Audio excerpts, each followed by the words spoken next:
So I've had the question about that little ribbon of clay that as you're pulling up, that you kind of lose that clay because it sort of comes up and then away. So I'm going to first show you what that is, and then I'm going to show you how to avoid it. So this is why it happens.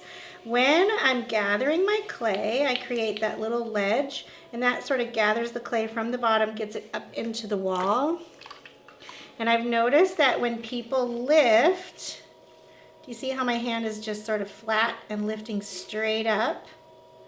I've got that ribbon of clay that comes, and then by the time you get to the top, it sort of peels away, and then you've lost that little bit of clay. So now I'm going to show you what I do to avoid that, or what I tell students to do in the studio to avoid that. Okay, so I'm going to basically do that same gather. So I've got my finger all the way on the wheel head, and I'm just pushing in to gather that clay, because that's how you get the clay from the base all the way up into the wall, and then you don't just have to trim that clay away. So now I've got my hand underneath, but instead of kind of coming straight up, I'm going to angle my hand in towards the pot. Notice that my index finger is touching. It's not pressing, it's just gliding. And if my finger is allowed to glide here, then I know my hand is in the right position to sort of come up and in.